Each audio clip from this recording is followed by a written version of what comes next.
Yan, tagang-tago, mga panlaban.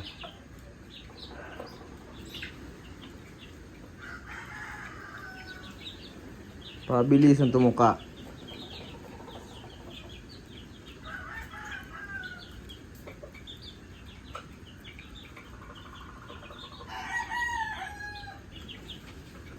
Kung alin ang unang makakaubos, siya ang mapipiling panlaban agad. Dapat consistent, mabilis umubos, mabilis magtunaw. Yan. Ganyan pumili. Dahil yung mga palo nito is kita ko na. Tapos naman yung training naman sa pagtunaw. At pag-ubos ng patuka. Ito, ang bilis nito. Isang to. Matatapos na. Wala pang 2 minuto. Tsaka isang to. Tsaka isang to. Ay lahat yata. Ito din. Ito, bumagal-bagal magtunong umubos ngayon. Ewan kung bakit. Siguro na-stress sa laban. Pagbubutaw natin.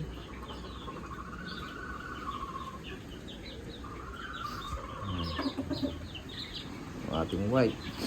Talagang mamadali.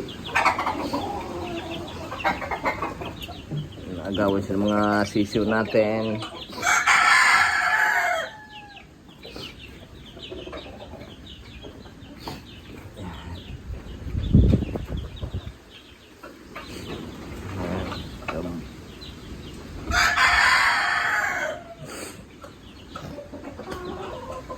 Ang weather ngayon natin ay yan. Wala na tayong makita. Yan, tapos natin patukayin na sa baba. Inuuna natin yon para mapagmasdan natin na maayos ang ating mga panlaban. Tapos na yung puti natin. Tapos na rin to. Naid na lang sila lahat para sabay-sabay. Hindi yan pwedeng ilaban lahat at hindi kaya ng budget. Wala tayong pamusta. Tapos na lahat, sabay-sabay sila. Tapos na. Nananaid na lang sila, oh. Hello.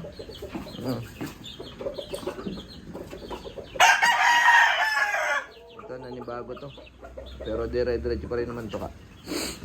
Yan, tapos na silang lahat. Sinaside na lang nila yung ating wet germs tsaka golden oats. Sinaside na lang nila.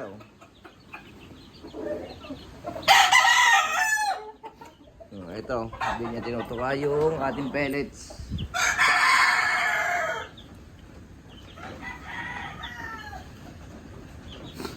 Ayan, tapos na lahat. So, painom naman. Next procedure. Tapos mamaya, palipad, sampi, at saka, ano pa ba? Yan, pailaw. Pailaw tayo kahit umaga. Kasi hindi naman laging gabi ang laban. Tapos na silang lahat. Papainumin natin sa susunod.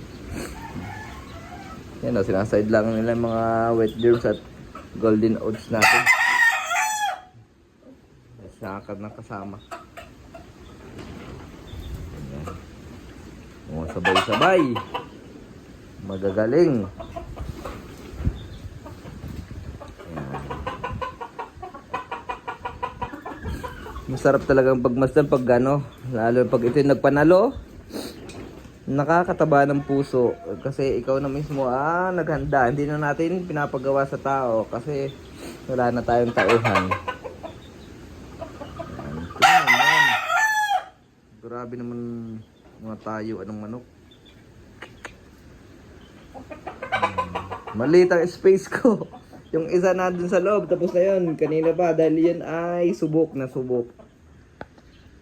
Yan. Tapos na rin to. Yan o, inubos din niya. O, wala na. Finish na. Ito ang ating pagpipilian pa rin sa panlaban. Lagi nating tinitingnan yan. Bawat tuka, umagat hapon, everyday. Yan, kasarap. Sarap tingnan pag naghahanda. Diba? Nagtuturo tayo ng ibang tao.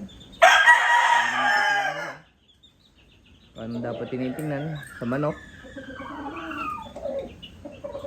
Pwede kayo magtanong, pwede nyong gayanin at pwede hindi. Dahil dyan tayo magpapainom at hindi ko napapakita ang pagpapainom dahil basic na naman pagpapainom, no? At ako yung magpapainit ng sarili kong tubig at ako naman ang magkakape. Una natin ang manok bago yung sarili. Dahil dito tayo kumikita. Mahalin natin kung saan tayo kumikita mga lods. Salamat sa panonood. Pa-follow and share naman ako. Tapos pa-share naman lagi ng mga video ko. Tsaka laban natin, nagpo-post tayo ng laban, panalo at talo. Kasi pinapakita natin lahat ng performance ng ating manok kahit natatalo. Siyempre mas pinapakita nila yung palo nila kahit natatalo. Ganyan talaga, hindi ang palaging panalo. Pero lamang ang panalo natin. Yan, sa mga order ng manok, message nyo lang ako. Message nyo lang, katulad sa YouTube ko, mayroong isang basher doon na sinabi ko mag-PM na lang kasi hindi naman mare-replyan lahat sa YouTube, no? Tapos binababa ko yung